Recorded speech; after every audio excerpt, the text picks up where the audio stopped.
Assalamu alaikum, sürdükör masayla talanmay prittol. Не бардуши зерт айшолах шуа, шиц орти астану канал реалити. Вай гушту ядец. Стрим не запланированный. Так, сейчас чу, сейчас гучу. Шен суму хец комментарии. Я здесь хаамбыш. Халдаца.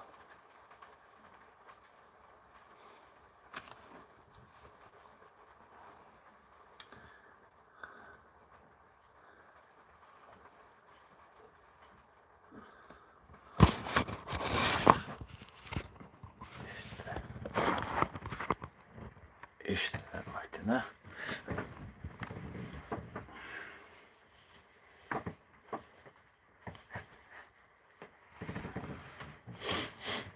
Так. Вітаю всех, слава Украине. Вітаю, Андрей. Слава Украине, героям слава. Сегодня 15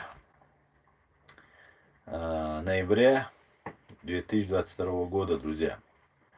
Пишите ваши комментарии, ставьте лайки и распространяйте ссылку на наш стрим, друзья.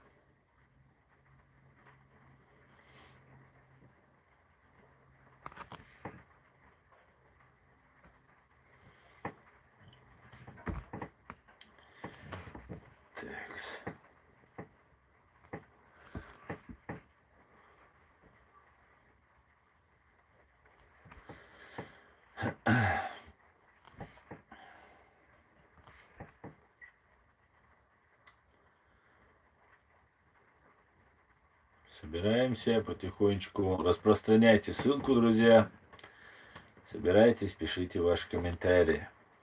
Сегодня, к сожалению, я не смог следить за всеми новостями, которые сегодня происходили. Но так немножко удалось. Я бы хотел по поводу высказаться. Алейкум ассалам, Фридом. Машуэль.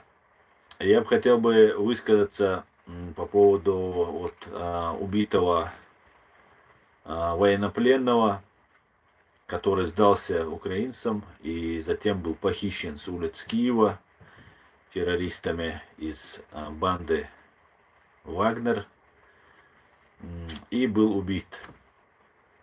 Ну, я могу сказать, что это может говорить о том, что в Украине, в Киеве, в самом Киеве действуют русские диверсионные группы террористические, раз они могут похищать людей. По другим данным, правда, говорится, что его обменяли. Не хочется в это верить, так как это неправильно получается со всех сторон.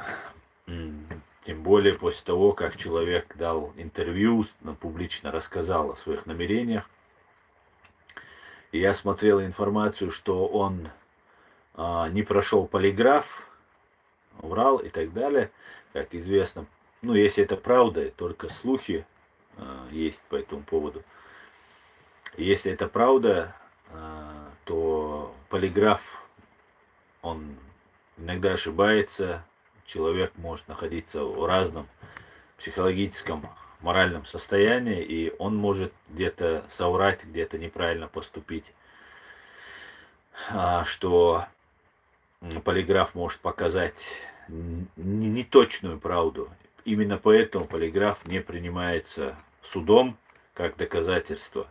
Хотя, конечно же, в большей части он выявляет ложь, но если это было, как я слышал, что не прошел полиграф, там обменяли, там и так далее. Я в это не верю, не хочу в это верить.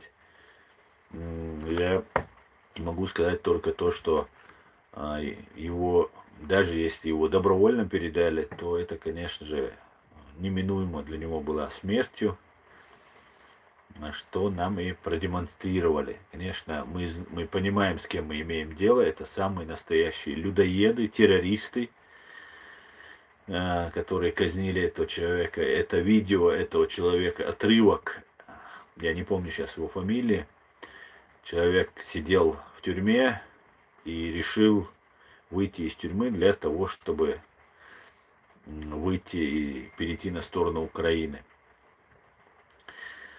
Неизвестно, что да как, может быть, этот человек преследовал свои какие-то корыстные цели, еще как-то, ну, после того, как его по всем каналам показали, а потом передали русским. Если это так, то это, конечно же, ну, это, я это не могу никак просто комментировать, нет слов этому. Но я больше верю, что он был похищен, и сейчас запускается информация, что его типа обменяли там и так далее, и так далее. Скорее всего, он был похищен и убит. Хочется верить в это. Ну, посмотрим. Посмотрим, какие там. Ну, мы всех деталей не знаем, поэтому не будем больше усугубляться на эту тему. Ну, вот такая вот ситуация, нехорошая ситуация. Так, в принципе, русские бегут, русские оставили Херсон, перешли на другой берег Днепра, бегут оттуда, бросают позиции. И, по всей видимости, если так дело пойдет, то, вероятно, даже до Нового года Крым может быть освобожден. Ну, вот там как получится, посмотрим. Друзья, напоминаю вам, что пишите комментарии, ставьте лайки. Я недолго сегодня буду стрим, буквально через часик, даже минут 40. Сейчас погода плохая, мы уходим в море. И я пока есть Wi-Fi, пока есть связь, буду на связи, а потом не буду на связи, как говорится. Так, друзья.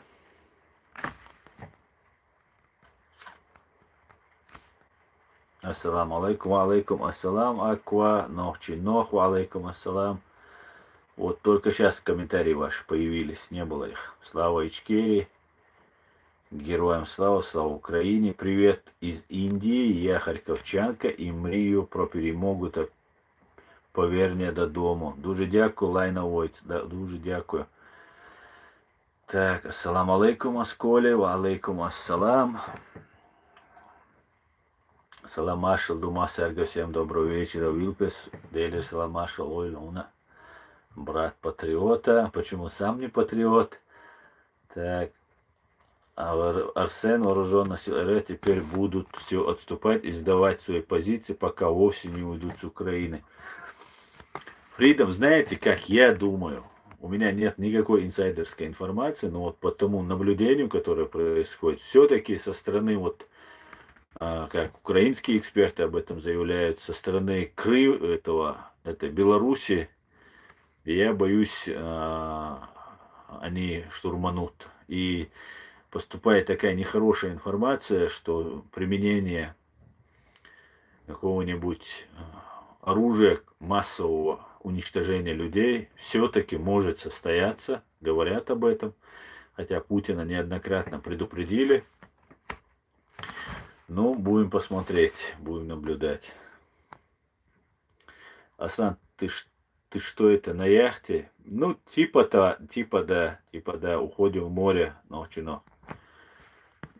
Вот, с друзьями решили немножко, вернее, друзья решили мне показать.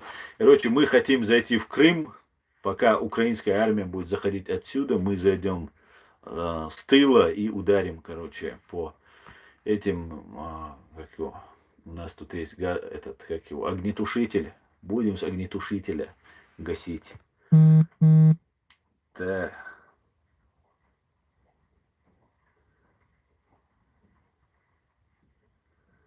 Так, у Вашаня, если он похищен, значит внутри Киева русская разведка действует, кроме этого предателя. Да, конечно, я тоже думаю, что действует русская разведка.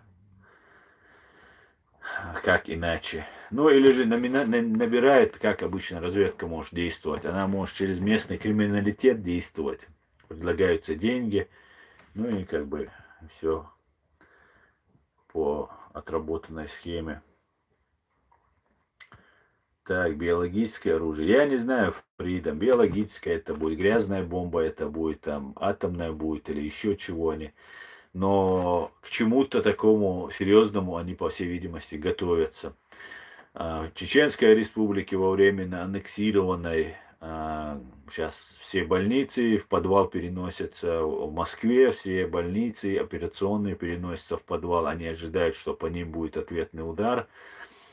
То, ну, полагаю, что к чему-то готовятся. Русские русских ненавидят на России. Так зачем такая страна нужна, как Россия? Россия должна развалиться, как СССР до Московии. Московия для русских, как РНР, Русская Народная Республика. Да, Россия должна быть для русских. Аллах дал алшвойло ваша массу дуэлой ночина, бери свой. Так, кто похищен? Кто похищен? Еще можно. Так, ему можно верить. Ну, верить, не верить, твое дело. Büyüste köy sala marshal dušu nohçu bu orçay büyüş şu to yüzden hayır büyüste aldeler sala marshal. Похищен я имел в виду Босхуга. Я имел в виду человека, который перешел на сторону Украины. У меня есть видео на моем канале, где я выкладывал. Он сидел в тюрьме, по-моему, 20 лет, что ли, отсидел. И потом ему предложили воевать. Он пошел вот в эту банду Вагнера и оттуда перешел на сторону Украины. Его показывали по всем каналам. Я тоже этот кусок, отрывок залил к себе на канал. Ну и вот этого человека казнили русские террористы. Как предки говорили, им веры нет, они могут применить какую-нибудь грязную бомбу. Да, о ней тоже, Осколе, говорят об этой грязной бомбе. Говорят американцы об этом тоже, мы знаем. Поэтому американцы, разведка американская, в принципе, работает. Она уже себя доказала, эффективность свою. Поэтому возможно все, возможно все. Но это последние вздохи. Я до конца не верю, что все-таки Путин применит ядерное оружие, потому что его очень сильно предупредили. Ему сказали, что по тебе ответят. Ну, посмотрим, посмотрим. Я верю в то, что могут быть террористические акты. Вот сейчас в Турции начали террористические акты происходить, произошел террористический акт. В Европе, я боюсь, будут террористические акты. Еще, ну, где только возможно, задействуют всех и вся. Потому что сейчас задача у КГБ, ФСБ сохраниться. Слить Путина, сдать этого Путина там и так далее, но сохраниться. Ну, посмотрим. Посмотрим. Будем наблюдать, да. Как-то так.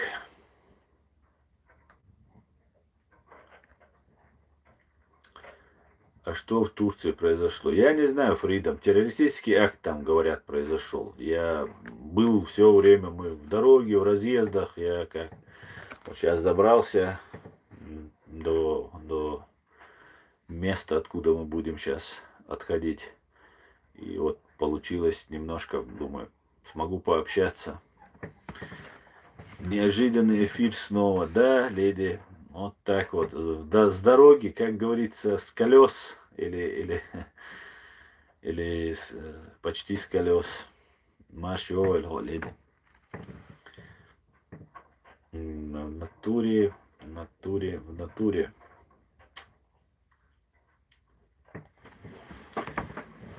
Немножко укачивает, правда, сейчас.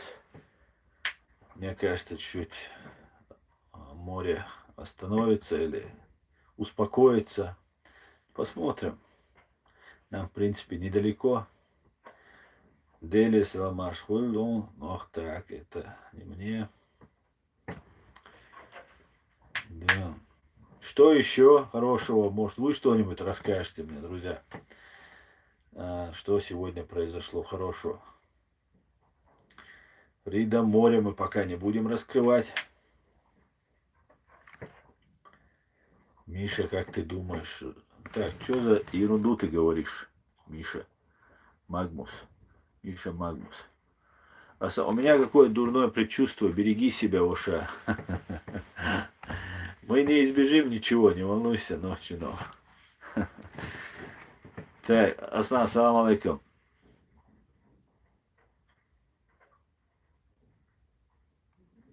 Джан Феликс. Валейкум салам, Джан Феликс. Так, пишите ваши комментарии, ставьте лайки. И распространяйте ссылку, друзья.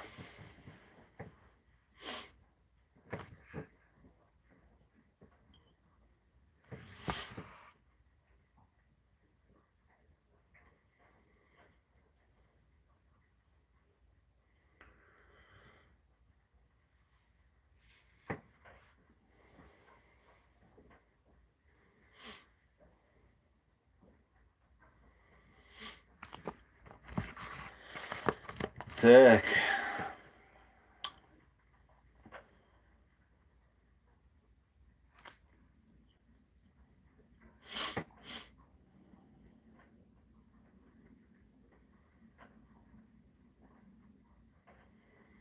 Не хотите вы писать комментариев? Они появились, я просто не вижу. Добрый вечер всем, добрый. Леди Маш, быть Ичкери навсегда, назло врагам. Недавно был с семьей в Гамбурге. Круто. Добрый вечер всем соратникам, борцам с империей зла. Витаю, ФМ, Машуэль. Асан, ты избегаешь каверзных вопросов? Нет, почему же? По-моему, я всегда отвечаю на каверзные вопросы. Слушаю, Асет, какие у тебя вопросы? Вітання з Києва, слава Україні, слава Ичкерии, разом до перемоги. Героям слава, Олег, витаю вас. Привет. Говорят, 80 километров от Москвы какой-то военный завод подорвали украинские диверсанты. Вот не знаю, правда или нет. Хотя это украинский канал сообщил. Но если украинский, значит не врут. Отличная новость. Привет, Луквочевый, привет. Смерть русизму, человека ненавистнической империи, имперской идеологии, смеси нацизма и фашизма. Амин. Какие рыбы там можно ловить? Не знаю пока, какие рыбы. Мы идем на абордаж на Крымский мост, короче. Будем, вот у нас тут огнетушитель, я вижу. Будем тушить его. Асан, сейчас из России очень трудно уехать. Ну, пока нет, особо нет. Ну, если вы, повестка там не пришла в компьютер, если не занесли, то нет. Ну, смотря куда. Визу получить сложно, в Турцию вылететь. Пока не проблема вроде бы. Не знаю. Так, не забывай, леди, не забывай. Нормально уехать, нормально уехать. Да, можно выехать.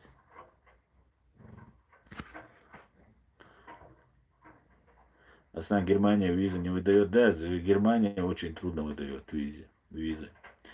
Русня запустила по Украине больше 90 ракет. Да, Олег, я буквально прям перед эфиром там смотрел, по-моему, это был прямой эфир Зеленского. Он говорил, что идет обстрел. Да, Русня, конечно, будет еще много делать. Знаете, запас прочности, агонии у фашистской России, нужно признать, он большой. А там посмотрим.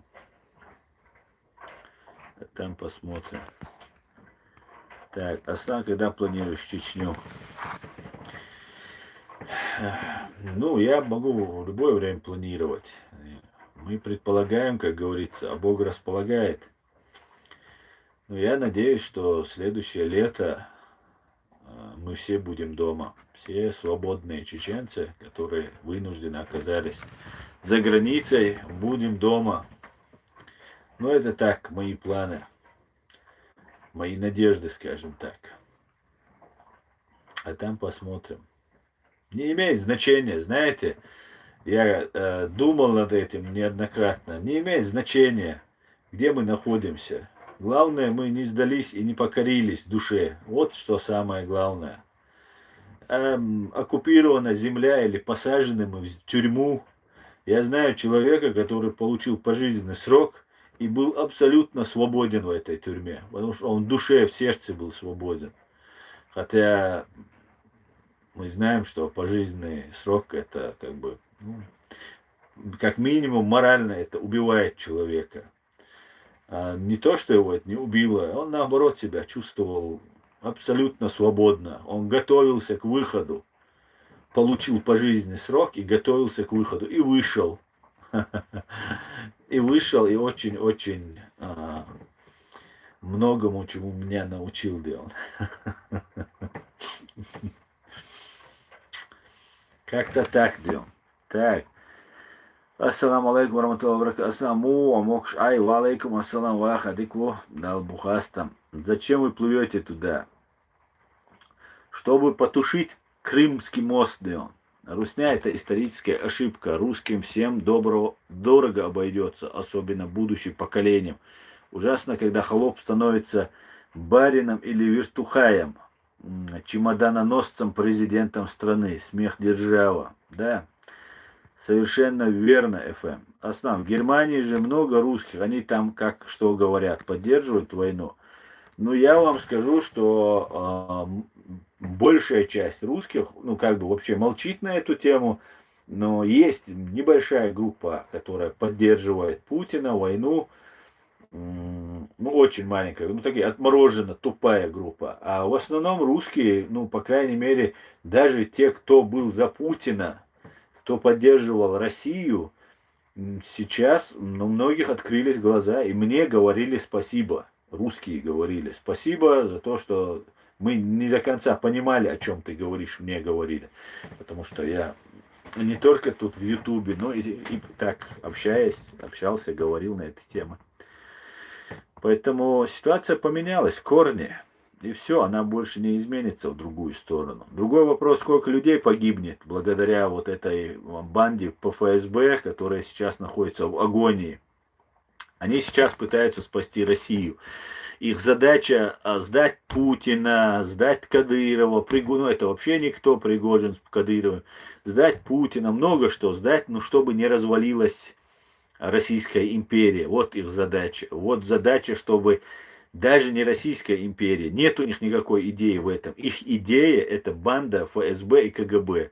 Вот они вот это свое детище, вот эту свою мафию, они ее хотят сохранить. И мы должны сделать все возможное, чтобы сделать так, чтобы у них это не получилось. Россия — страна-террорист, страна-агрессор. Россия — страна-сатанист. Да. ФМ. Садисты, преступники, всякой дьявольской отродье очень востребовано ФРФ. Да. Его амнистировали. Кого, Фридом? Кого ты имеешь в виду, Фрида? Кого амнистировали?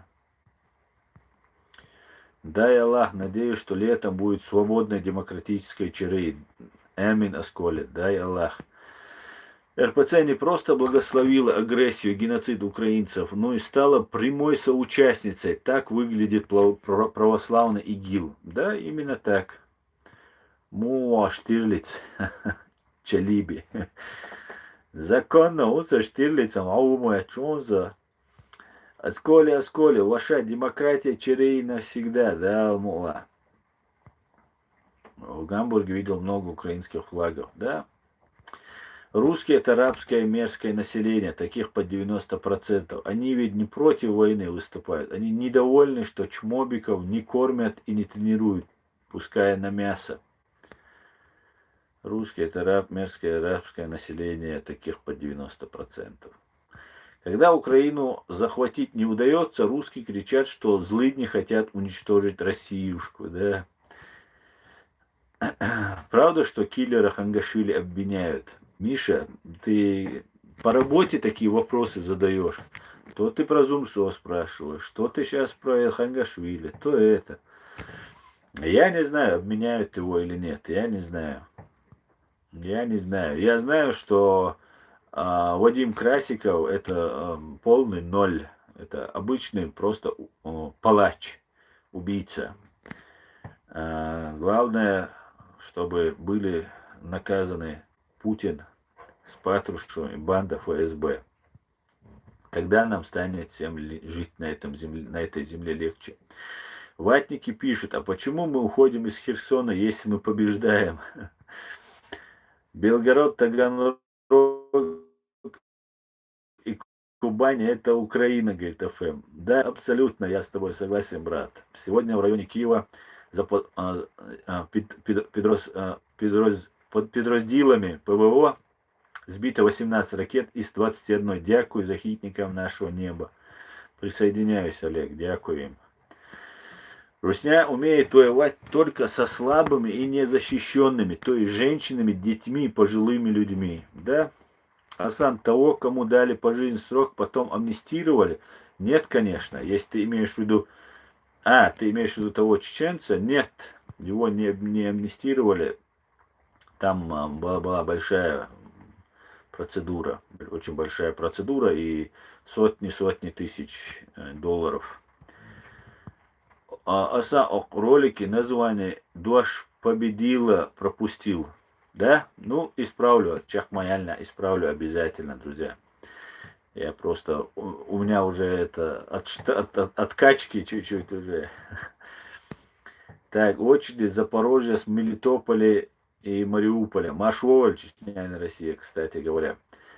В очереди Запорожье, Мелитополя и Мариуполем, а до этого закупорка Крымского канала на очереди, да, точно. Чилиби, аубербу, Саудиашу, Омилу, Хаудиашу, аубербу, аласи. Видео очень четко, отлично, отлично. Идея чеченцев победила русню.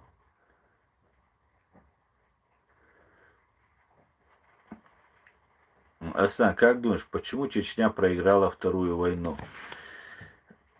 Ну, знаешь, Миша, я думаю, знаешь, мы войну, мы военное действие мы не проиграли. Мы проиграли спецоперациям разных вот этих русских спецслужб, которые были задействованы.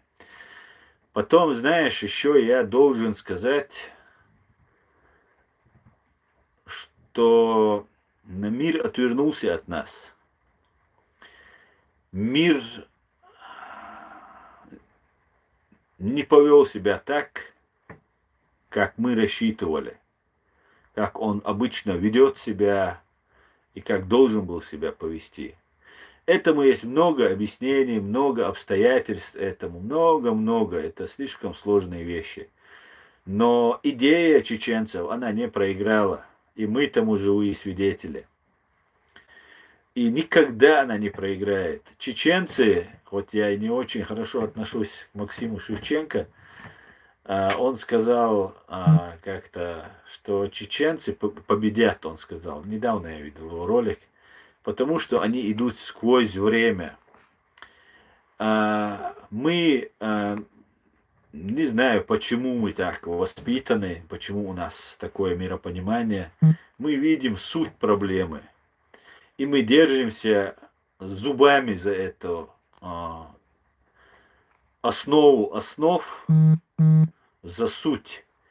И благодаря этому, что бы с нами ни делали, какая бы пропаганда против нас не работала, как бы мир не отвернулся от нас, отдавая на съедение русским террористам, мы останемся теми, кем мы есть. Да, нас бросают в разные стороны, мы теряем людей, но даже если один человек остается на этой идее, а нас сотни тысяч на этой идее, из маленького миллионного, может, больше народа, и остальные тоже на нашей идее просто немножко дезориентированы в силу разных обстоятельств.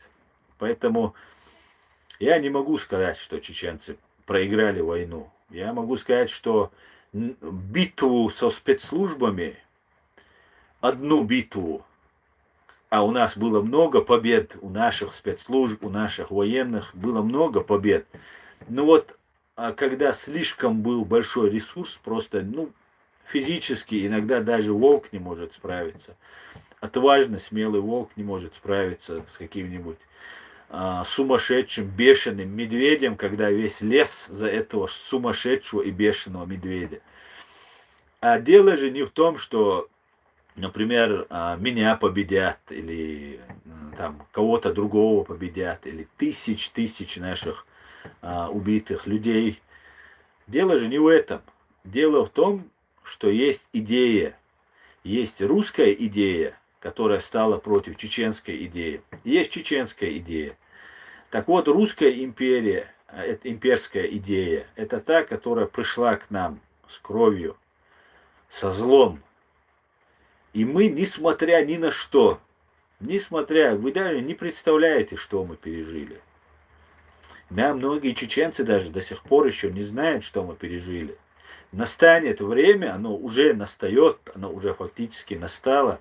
Об этом будут говорить, об этом будут снимать фильмы, об этом будут показывать, про тех доблестных чеченских защитников, воинов, которые сражались просто невозможно, просто невозможно даже сопротивляться, даже представить такое сопротивление. Не говоря уже о том, что оказывались, добывались, просто вырывались зубами победы из абсолютно безвыходных ситуаций. Поэтому давайте посмотрим,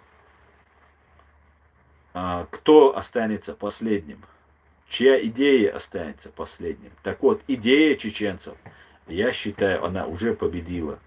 Она победила еще в 91 году. Просто нам пришлось это доказывать. Ну и мы будем доказывать дальше, идем. И знаете, что ждет чеченцев? Что ждет чеченцев? Чеченцев ждет признание всего мира.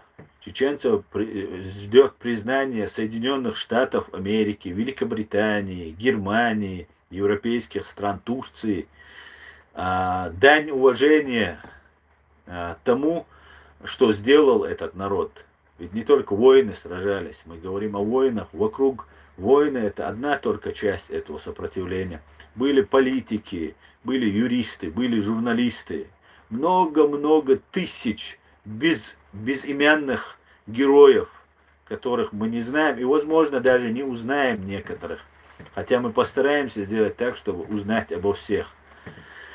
Нам Россия будет выплачивать контрибуцию, будет восстанавливать все разрушенное. И десятилетиями Россия будет платить нам дань.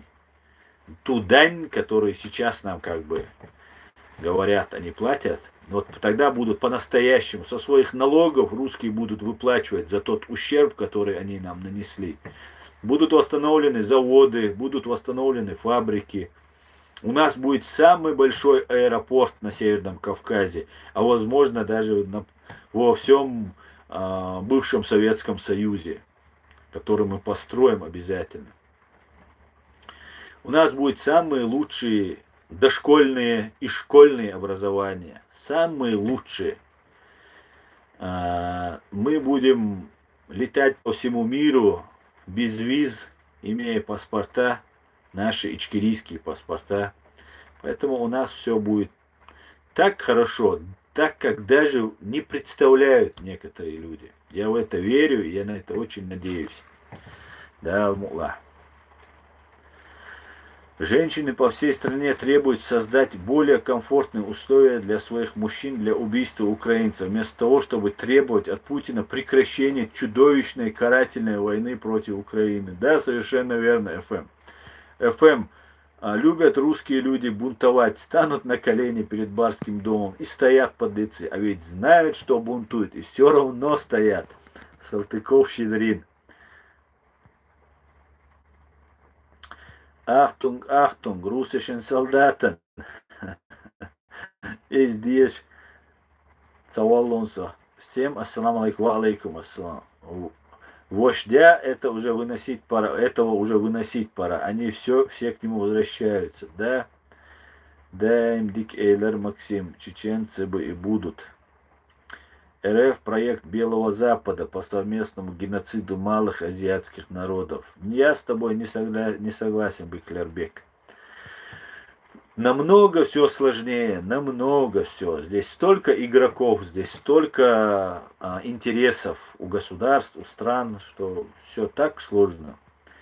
Путин приговорен сегодня к политической смерти. Одни ненавидят его за то, что он начал войну, другие за то, что он ее проиграл. Да, причем было бы хорошо, ФМ, если бы те, кто его ненавидят за то, что он проиграл, вместе с ним были приговорены к этой политической смерти и к большому уголовному сроку лишения свободы.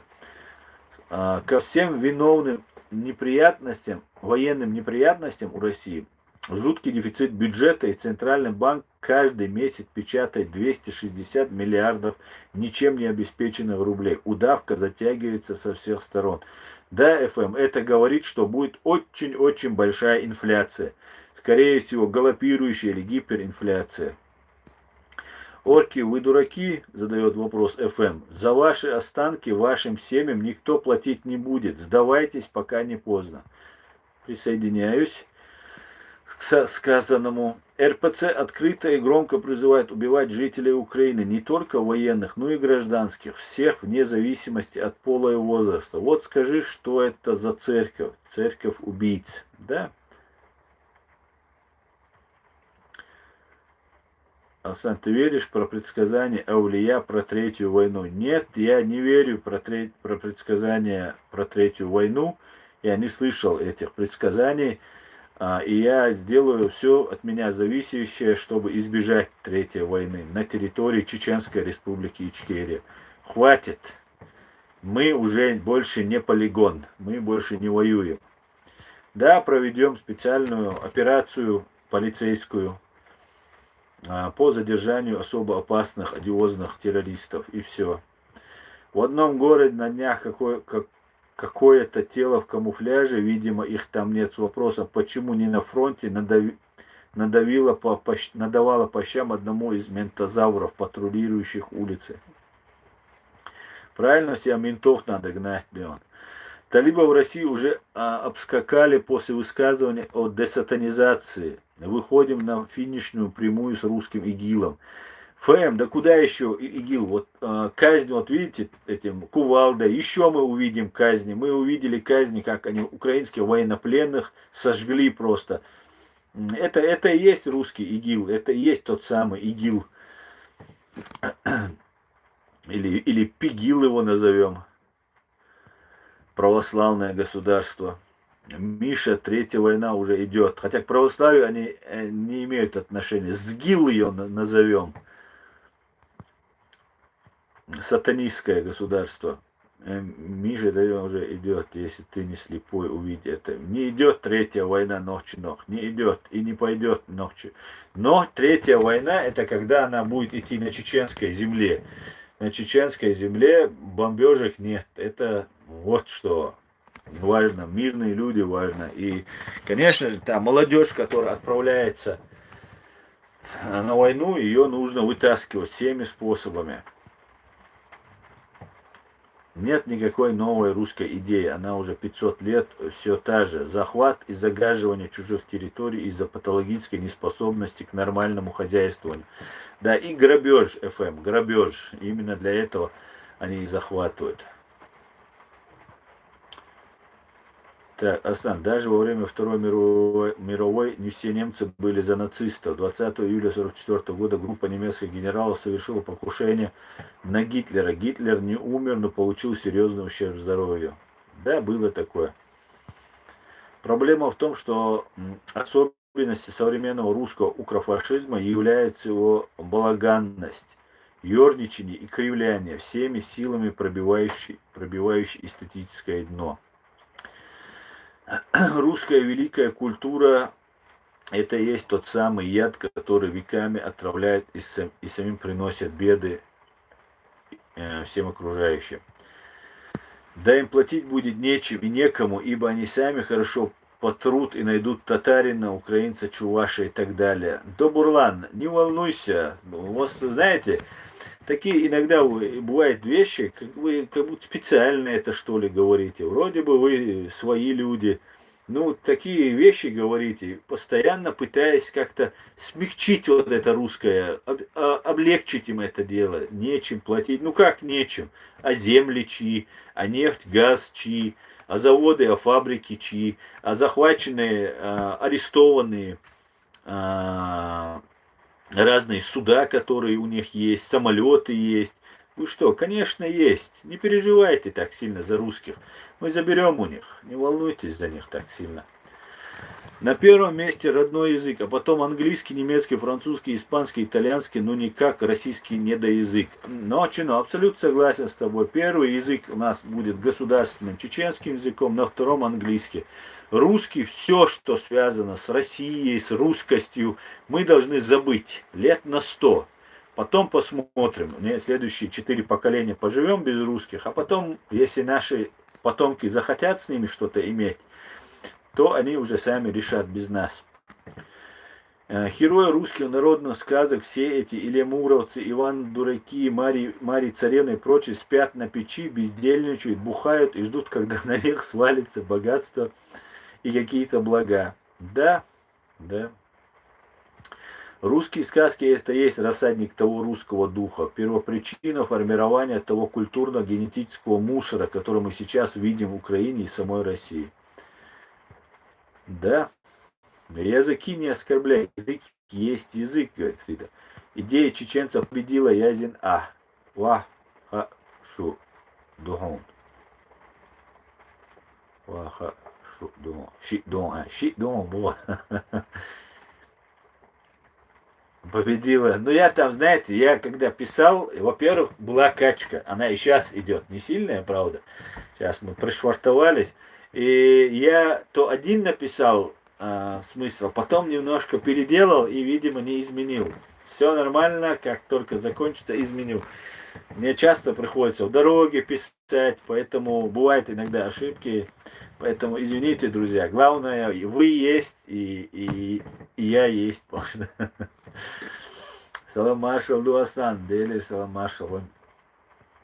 Маш воваль ури. Фредом русский язык это искусственный язык и подлежит к вымиранию. Но это их дело, пускай, если хотят, сохраняют его. Украина, чеченцы, братья. Да, Павел Купин, абсолютно так. Заявление России в Совбез ООН о боевых комарах и заразных гусях в Украине содержит 310 страниц. 310 страниц. Это все, что нужно знать о масштабе идиотизма путинского режима. Добрый вечер вильным людям. Привет, Аслан. Слава нации, слава вильной Ичкерии. Героям слава, слава Украине, Эрика. Витаю вас. ФМ, через 100 лет немцы будут гордиться своими летающими машинами. Через 100 лет русские все равно будут чувствовать себя победителями над немцами. Да. Давно эфир идет. 42 минуты уже, Ури. Кремля ожидали, что мобики будут идти в атаку с криками «За Родину, за Путина». Они не идут, а кричат «Где 300 тысяч рублей?». Витаю всех, Масерга, Маршал, Машволь, Джагар. Джахар Дудай, Машволь. Так, мобики требуют гробовые вперед, что-то начали подозревать. Вечером мобики, утром гробики. ФМ, где ты это все находишь? Или ты это все сам пишешь? Тогда, дайте, утром мобики, вечером гробики. Утром мобики, вечером гробики. А гробовые как-то абсолютно не вписываются в широко известную схему. Из тех бедных стран, куда в качестве гуманитарной помощи направляется украинское зерно, ни одна не проголосовала за осуждение российской агрессии в ООН. Дейр Маршал, ясно только, что империя, втянувшая в этот безумный водоворот миллионы людей, прельстившая их, сделавшая многих соучастников своих преступлений, должна умереть. Аминь. Я про нашу молодежь, Аслан. Ты видел, где Кадыров призвал Хортовна по 100 человек губьебов? Хор вирд по 100 человек и вирч мадую по 1000. Дудуй, но чинох. Ну, я не видел, когда вот это сейчас вот. Видел, некоторые видел, он говорит, ну, чуть ли отец должен привести и отдать, подарить сына и сказать: Рамзан, спасибо тебе. Ну, я не знаю, он сам поверил в эту ложь, которую ФСБ нам навязывает эти десятилетия. Ну, посмотрим. Знаете, как может произойти? Может произойти так, что, например, Кадыров может сказать: в обмен, если вы меня оставите, я готов вам передать там власти, там туда-сюда, и каким-нибудь представителям так называемой Ичкерии или же русской оппозиции, ну, как бы будет передаваться власть. И, ну, это как мысли, просто, которые сейчас приходят в голову. И как-нибудь постарается он избежать от ответственности. Ну и как-то это сделать, этот переход более безболезненным. Ну, посмотрим. Посмотрим. Не секрет, что регулярная российская армия находится в состоянии коллапса после потери около 100 тысяч убитыми и ранеными в Украине с конца февраля. Я думаю, там больше уже 100 тысяч перевалило, если с ранеными считать, ФМ. Русский для российской власти живой, но не нужен. И живой власти и живой не нужен. Тем более сдохший. Что с ним возиться? Закапывать, поставить похоронку, помер Максим. Ну и черт с ним, да? Салам алейкум, алейкум ассалам. Аслан, где ты в поезде? Нет, я тут на яхте небольшой, и мы сейчас уходим в море, Уре. Ну, яхта громко сказано, такой небольшой кораблик. Аслан, некоторые немцы, которые хотели спасти Германию и немецкий народ, не боялись на Гитлера покушение совершить. А в СССР со Сталином никто не мог это сделать. Это при том, что Сталин тоже был зло. Да, Сталин был большим зло даже, наверное, чем Гитлер. Но говорят ведь, что все-таки Сталин был отравлен. Поэтому все-таки на него тоже решились. Но они не из-за того, что он народы убивает, а из-за того, что он их уже мог убить. В Украине сейчас актуален другой лозунг «Убей Кацапа». Байден, Путин должен предстать перед судом за военные преступления. Да, ФМ, это отличное просто то, что сказал. 7 футов под килем, капитан. Баркал Абдулла, Баркал. Аслан, яхту купил. Ну, нет, не купил. Русские в Украине победоносно отступают. Это точно. Надеюсь, материалы о преступлениях в Чечне будут добавлены к материалам Международного трибунала по Украине. Я на это очень сильно рассчитываю. Очень. Суд над путинскими террористами без чеченского кейса, ну, я не знаю.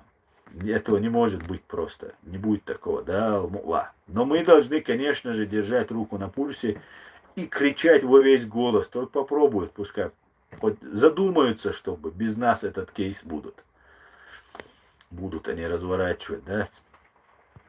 Подумал о бочке. Нет, не бочка. Это обычный катерочек. Там. Но я это не буду вам все показывать. Тут у нас не все надо показывать. Так, давайте комментарии. Армалула Аслан. Да, мула, брат патриота. Да, мула. Ассалам алейкум. Не кажется ли вам, как только ситуация поменяется, ушлые псевдопатриоты сядут в кабинет, и мы также будем писать сообщения в эфире? Варган. Ну, не то, что мне не кажется. Конечно же, такое будет. Алейкум ассалам, Варган. Конечно, такое будет. Всегда такое было. Но для этого есть вы все. Я в этом участвовать не буду, друзья. Но есть вы все. Вы можете, вы сейчас, поэтому же я призываю, нам нужна дискуссия. Сейчас та группа людей, которая предложит идею для народа, которую подхватит весь мир имеется в виду, чеченский мир, эта группа и будет той, с которой будут разговаривать на Западе, с которой будут коммуницировать. Любой человек, кого бы как бы ни поднимали, не раскручивали, если за ним не идет народ, здесь на Западе они не интересны, потому что это демократия, это так работает. Поэтому у нас должна быть своя идея, свое видение. И если мы с кем-то не согласны, публичными какими-то деятелями, то мы должны предложить какую-то альтернативу этому. И предлагайте, действуйте. Сейчас время больших возможностей. Большие капиталы, в том числе как бонус, я вам подсказываю, большие капиталы супер большие капиталы, зарабатываются, когда империи строятся и когда империи рушатся. Когда империя строится, эти капиталы, наверное, десятилетиями, всей жизнью человек зарабатывает. Когда империя рушится, такие капиталы можно заработать за несколько лет. Сейчас рушится или переформатируется в другое образование, многие народы получат свободу. Империя, фашистская Россия, она имеет, еще раз скажу, большой запас прочности к агонии. Агония уже идет. Это может продлиться какое-то время. Но если люди будут на правильной стороне истории, если будут правильно давить империю, то они смогут, некоторые смогут и разбогатеть. Это не значит, что те, кто пойдет в политику или во власть, да разбогатеют. Нет. Человек, который идет в политику и власть, он не должен богатеть. Это строгое правило. У него должна быть хорошая зарплата, наверное, если государство может позволить платить ему хорошую зарплату. Но разбогатеть, как помните, Медведев сказал, если хотите разбогатеть, то не идите в политику или там, идите в бизнес там, в другом месте. Нет, не идите учителем, он сказал, идите в бизнес там. По-моему, как-то так. Поэтому это все зависит от нас. Да? Что мы будем делать, куда мы будем идти. Каждый от нас, мы все есть источник власти. У нас так прописано в Конституции.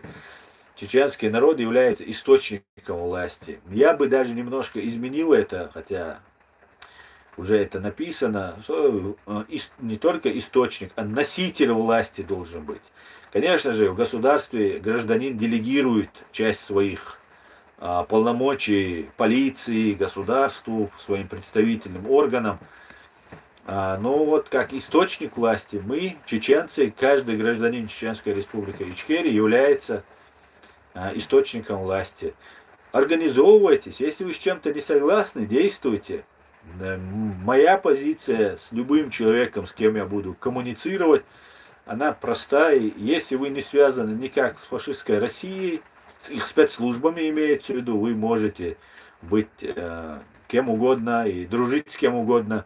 Главное, чтобы не было связей никаких с фашистской Россией. Вот это одна из единственных идей и целей, которые, принципиальных моментов, которые я, например, буду придерживаться и всем советую. Наша Конституция 92 года, ну и многие социальные, экономические и другие реформы, которые мы готовы совершать. Много чего. Надо действовать, друзья. Чеченский народ, если вам что-то нужно, вы должны встать, мы все должны встать и что-то сделать. Сейчас самое важное — это информационное освещение. На протяжении вот этих 30 последних лет русские очень много врали про нас. Очень страшно врали. Так много врали, что та ложь, которая на нас есть, она уже укоренилась у многих людей. И в том числе даже у нас, у самих она где-то имеет там на подкорке. Не очень сведущих людей, конечно. Да, и у сведущих некоторых тоже. И мы сейчас должны на информационном фронте максимально показать нашу позицию. Именно для этого я начал этот блог, чтобы наше общество, чеченское сообщество, гражданское общество сформировалось и начало об этом говорить. И оно формируется, нам мешают, нам закидывают сюда агентуру, нас отвлекают от разных вещей. Но мы не должны отвлекаться.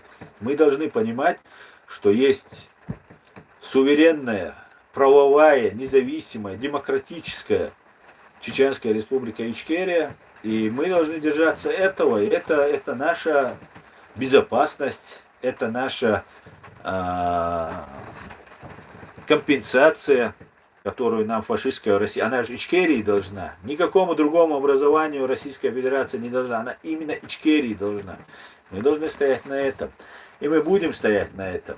И закон о люстрации, он должен быть обязательным. Любой человек, который был связан с русскими, с российской властью во время войны, Руслан Кутаев, это любой другой, это Янгулбаевы, любые другие товарищи, ну там отец их, может быть, и дети тоже, эти люди никак не должны подойти к нашей власти. Кто бы нам что ни говорил, нам будут говорить, знаете, когда у нас была после Первой русско-чеченской войны, нам удалось выкинуть русских террористов с нашей страны, и нам нужно было найти согласие в чеченском обществе, договориться, чтобы мы тех предателей не устраивали самосуды, не было каких-нибудь тяжких последствий, ну, таких неправовых последствий.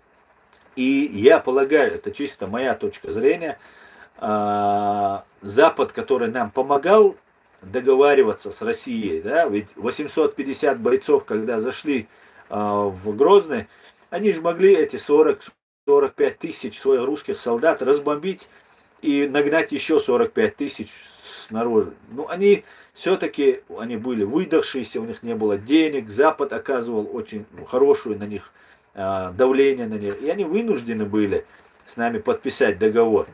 Конечно, если бы мы не зашли бы и не захватили бы города, не только же Грозный был захвачен, еще другие города были, конечно, этого бы не произошло. Это факт. И наша доблесть, это тоже не отменяется. Но мы понимаем, что Запад хотел как-то договориться, малой кровью. Они гуманные, как мы знаем тут на Западе. Гуманизм, человечность, она им не чужда. И вот нам сказали, что нужно, ну, как-то подождать с этими преступниками военными, там, не гнать волну. А тем временем нам загонялась агентура, у нас проводились теракты, покушения на президента, убийство наших командиров, ну и криминогенная обстановка нагнеталась. Со всех зон собирали всех вот этих бандюгов, засылали к нам под видом чеченцев. Ну, большой бардак был, и мы не справлялись, просто физически не хватало ресурсов, чтобы вот это зло как-то, хотя его контролировали, оно не уплывало наружу, оно не захватывало власть, имеется в виду, но по телевизору русские, по своим средствам массовой информации, просто днем и ночью нам рассказывали, какие чеченцы плохие, сами убивали там, англичан, новозеландца убивали там, других людей убивали, и иностранцев, которые у нас там работали или там находились по каким делам, или там убивали наших граждан. И вот таким образом очень сильно накручивалась криминогенная обстановка. И внутри нас, внутри нашей власти были предатели, откровенные, настоящие предатели, которые в Первую войну воевали против нас. И мы их не трогали. И теперь я считаю, это мое мнение, мнение моих товарищей, что мы должны провести люстрацию. Если нам кто-то будет подсовывать там каких-нибудь там русских Гудковых, Пономаревых, там, Илларионовых, Пьянковских, там, Миловых, Навальных, без разницы кого. Мы должны с этими русскими не иметь никаких дел. Тогда, когда мы победили, мы были на своей земле, у нас мы избирали себе президента, у нас была своя страна, и это была наша задача, задача наших правоохранительных органов стабилизировать обстановку. Ну, если они смогли бы. Они определенную большую работу проводили, могли, но не все. А сейчас наша страна полностью оккупирована.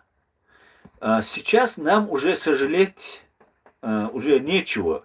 Все, что с нами могли сделать, уже сделали. Убили 5 наших президентов, убили 300 тысяч наших граждан, тысячи, десятки тысяч наших воинов, 42 тысячи детей, 26 тысяч незаконно осуждено. Десятки тысяч инвалидов, 420 тысяч беженцев только здесь, в Евросоюзе. О каких вообще коллаборациях с русскими нам сейчас нужно говорить? Они сделали все. Вот все, что я сейчас перечислил, и плюс каждый день наша репутация, каждый день чеченский террорист, вот Ост-Вест канал немецкий. Я когда приехал в Германию, он только рассказывал, какой-то дагестанец совершил террористический акт какой-то или пробовал совершить. Сказали, что это уроженец Чечни. Хотя он сам дагестанец, а уроженец он Башкортостана был. И вот такие вот эти русскоязычные, вот эта пресса, не переставая нас порочила. пачкала. Что мы теперь должны сказать? А, да, русские, вы теперь все нормально? Нет, я знаю, ненормально. Это те же люди. Они не стали лучше. Они не стали другого мнения о нас. Они просто заткнулись, заползли под корягу, как у них принято говорить. Поэтому мы не должны никакой коллаборации с русскими иметь. Мы должны четко поставить свои условия и идти к своей цели. Нам ничего русские не должны, нас не должны русские отпускать или запускать, и нас они признавать.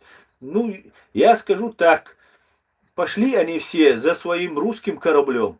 Тот, кто нас признает, до сих пор не признавал, сейчас начали признавать. Тот, кто не признает, те, кто нас раньше признавали и поддерживали, таких людей тоже они есть. Один из них Борис Тамахин, это человек в войнах, который разделил с нами горе, все тяготы, это факт. Были другие русские, некоторых даже убили, есть люди, да, есть люди, Политковская Анна, еще есть люди. Поэтому я не об этих людях говорю. А вот сейчас, которые ситуация изменилась, и вот теперь надо с нами, теперь можно договариваться и так далее. То есть, сделав из нас трамплин, они хотят договариваться с американцами, с англичанами, там, пытаться спасти свою Россию. Ведь Гудков и этот, как его, Пономарев, Фейкин, они же не скрывают, что они пытаются сохранить Россию. А какой нам резон от этого? Нас поливали грязью днем и ночью. Разве когда-нибудь Гудков вышел и сказал, что не надо поливать их грязью? Это не так, это не так. Но пускай тогда сейчас выйдут и скажут, что вот Буча, например, то, что они устроили, да, что это законная русская операция, все правильно. Ведь именно так говорят про Самашки, про Алды, про другие населенные пункты. Именно ж так они говорят, что русская армия возрождается, Чубайс говорил, сейчас бежал где-то на запад. Это тоже преступник, которого чеченцы должны, на кого бы он ни работал, его тоже нужно привлекать к ответственности. Они поощряли геноцид, это должностные лица, серьезные должностные, высшие должностные лица в России. Их каждое слово имеет значение.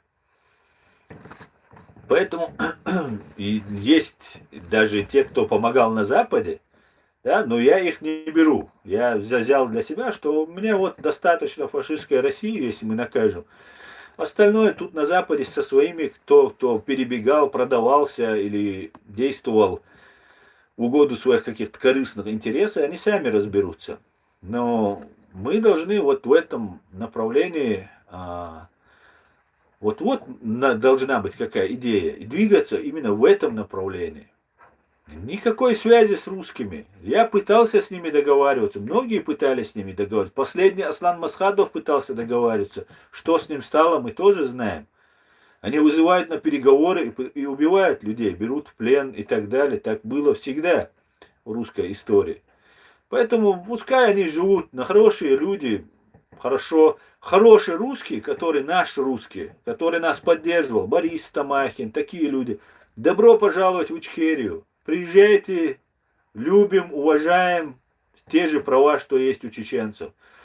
А за остальных у меня тоже осталось много знакомых, друзей в России, и неплохих людей, даже хороших людей много есть, знакомых там, были, по крайней мере, когда-то. Я ничего, никакого плохого слова против них сказать, у меня нечего, да, при всем даже желании, если было. Но у них своя страна, у меня своя страна. Приедут гости, они будут желанными гостями для меня. Ну и все, какие вопросы. Вот мы должны в этом направлении двигаться. Мы все должны проснуться. Нужно обществе, в нашем чеченском обществе, должна быть дискуссия, понимаете? Мы должны начать говорить. Мы должны не бояться говорить. Мы должны обсуждать свои дела. Нужен нам Пономарев, который говорит, как принято у чеченов. Вы же прекрасно знаете, кто хорошо владеет русским языком и их манерами общения. Мы ж хорошо знаем, как они умеют там с подковыркой что-то сказать, там чечен слово, там, например, Пономарев говорит, что как принято у чеченов, там на подносе голову, там Кадыров, там Путину голову принесет, как принято у чеченов. Ну, у нас у чеченов не принято. Русак Пономарев, да, у нас это не принято. Вот у таких, кто вам служит или там русский мир поддерживает, вот Кадыров говорит, Путин, Россия это я, Россия, я это Россия, Россия это я, говорит Кадыров, правильно? Вот это же это ваши методы, это русские методы. Кувалдой по голове ударить там, сжечь военнопленных, которые вам сдались под гарантии международные, а потом там говорить, я не я, лошадь не моя, там, ну, как обычно, взрывать своих же граждан, убивать президентов, вызывая их на переговоры. Ну, я просто могу вот всю подлость, любую подлость, которая есть на этой земле, ее возьмите и скажите, вот это невероятно, еще что-нибудь придумайте и скажите, что это невозможно. Вот это невозможное над чеченцами уже 1000 раз русские уже совершили. Вот самое невероятное зло, подлость, которая вам в голову просто в страшном кошмарном сне может прийти, они уже над чеченцами 1000 раз сделали. Поэтому то, что сейчас они делают в Украине, нас не удивляет. Наоборот, как говорится, нет худа без добра. Мы видим, что люди открывают глаза и видят это. Да, это нас нисколько не удивляет, меня это не удивляет. Да, мне плохо, что меня как будто это я снова вижу эти преступления, которые они совершали у нас. Я их читал, материалы дела, смотрел, вся моя жизнь прошла под этой картиной. И когда я вижу, что они делают в Украине, я думаю, ну, это русские, это русский мир. Так, поехали дальше, друзья. Друзья, я перемотаю, потому что комментариев очень много. Перейду вниз. Самый-самый вниз перемотаю. Так. Очень понравилось выступление Зеленского на саммите G20. Пан Зе преподал урок о настоящих фактах господам президентам демократических стран. Очень ценное искреннее выступление. Я не смотрел Чири, обязательно сегодня посмотрю его. Спасибо за наводку. Я с тобой согласен, Асан, нам нельзя брататься с русскими. Да? Я думал, в Европе 300 тысяч чеченцев. Фридом, в Европе 420 тысяч чеченцев. Уже 420 тысяч. И вот там сейчас писал один мне кто-то, и около десятки тысяч под видом чеченцев, или же люди другой национальности, но представляющиеся чеченцами, здесь находятся. Например, в Германии говорят 40 тысяч чеченцев и 10 тысяч из Северного Кавказа. 50 тысяч нас здесь. Некоторые представляются чеченцами. Сдаются как чеченцы. Сдавались как чеченцы. Аслан, почту проверяешь иногда. Иногда проверяю, что такое. Салам алейкум, алейкум салам, Чирей. Друзья, я перемотал. Это русские еще царские России приносили головы своим царям за монету, и с тех пор ничего не изменилось. Да? Аслан, насчет сотника. По-моему, он просто очень хороший русский. Не опирайся на воду, не верь русским. В итоге всегда гарантировано разочарование. Выход полностью игнорировать, как будто их нет.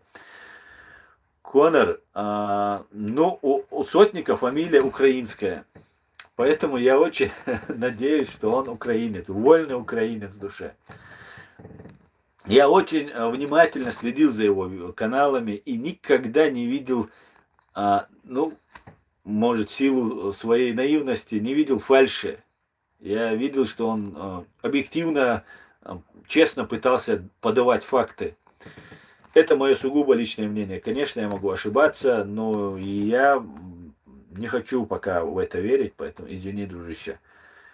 И тем более у него фамилия украинская.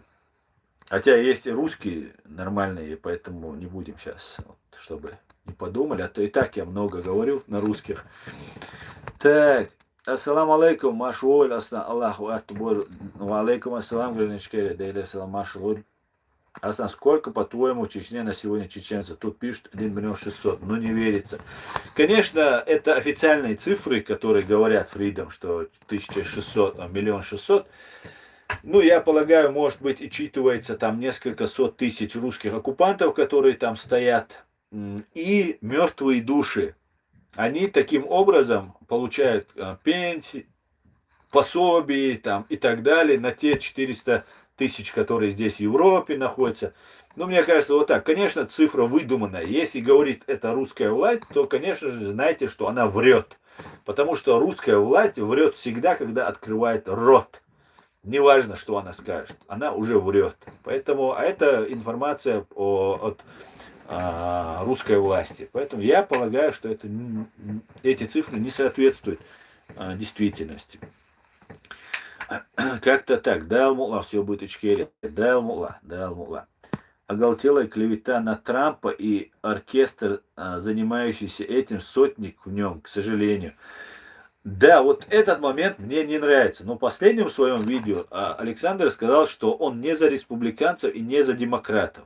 Знаете, была вначале информация, что Трамп работает на Путина там и так далее, и так далее. И если честно, я в определенной степени тоже подумал, что это правда, потому что об этом писала и американская пресса разная, и так далее. Потом Гарри Табах многое разъяснил, некоторые вещи. Ну, он факты говорит, да, реально, ну, ничего не уступил Трамп Путину. Вот, хотя слова были, ну, некоторые мне не нравились. Например, мне не понравилось то, что он встретился с Путиным в Финляндии и сказал, что он верит Путину больше, чем своим спецслужбам. Я, конечно, понимаю, что американские спецслужбы его могли достать, да, его, потому что, ну, Трамп бизнесмен, миллиардер, связывался с русскими там, и так далее. Ну, черт его знает, что там может быть, правильно? Когда ты миллиардер, и там и налоги, и всякое другое, третье, всякое бывает в бизнесе. И бизнесмены, они такие товарищи, которые ради денег много чего сделают. Поэтому их спецслужбы могли его там где-то дергать. Но когда он такое сказал, и меня просто... Я подумал, нет, это уже против государства он выступает. Но он прилетел оттуда и сразу же заявил, нет, меня неправильно поняли, ему объяснили, но он решил, может, своим спецслужбам таким образом насолить, сказать гадость какую-то. Потом вернулся и сказал, нет, я своим спецслужбам верю, и все. И на этом инцидент был исчерпан. Поэтому, ну, вот как-то так, да, как-то так. И посмотрим, что там сотник, да, говорит. Посмотрим. Ассаламу алейкум, алейкум, Хамзат. Где ты сидишь? Ну, тут такой кораблик небольшой. В кораблике. Уходим, короче. Уходим в море, да. Ассалам Машуэль Хо Вашау. Машуэль Хамзат. Сейчас у Гончаренко вышел на его канале на G20 прогнала грустная лошадь. Так, вышел на его канале на G20 прогнала... прогнали, да, эту лошадь, этого, как его, Лаврова. Я просто напомню, какой список рекомендаций каналов предложил смотреть Сотник. Курочки, Муждабай, Бабш и еще кто-то, Цимбалюк вроде. Я верю своему чутью. Сотник еще громко порвется. Ну все, Конор, договорились. Будем тогда смотреть, насколько ты прав, да. Аслан, королевство Европы тоже демократия? Да, в королевствах Европы демократия, да. Аслан Кафыров, видео юмасу вирдя болч мурич ше устазец арах группна школ бо молнаш мурич Украине багитвал он люля. Хайзасун говорит, язды гражданин Ичкерии. Да, я такое слышал. Но там и вовар самоубийство юкое. Вайкоман зиеду и вучун зиеду и семян зиеду и туламбах и пойтхли цахум дахчун тига. Конор, Сотник, тоже можно ошибаться в людях, ведь это может быть с каждым. Абсолютно ног и ног. Я, как вы видите, в прямом эфире много раз уже в людях разочаровывался. Аслан, про секретариат европейской россиян в Брюсселе скажу пару слов. Структура, которая представляет проевропейски настроенных граждан РФ. Об этом сообщил Дима Гудков. ГБшная агентура легализуется в ЕС. Милтон Фридман. Так, Аслан, про секретариат европейских россиян в Брюсселе скажу пару слов. Структура, которая представляет проевропейски настроенных граждан РФ. Мгм. Но русские что же никуда не денутся, мы же это должны понимать. Мы против гибни выступаем, а русские, ну, кто не против, кто не за гибню, ну, они что же должны остаться в своей русской республике, там пусть живут, и, и все нормально, мы же не можем всех под одну гребенку. Сегодня спецслужбы Байдена за спиной Украины переговариваются со спецслужбами Путина с Патрушевым. Албания это неправда.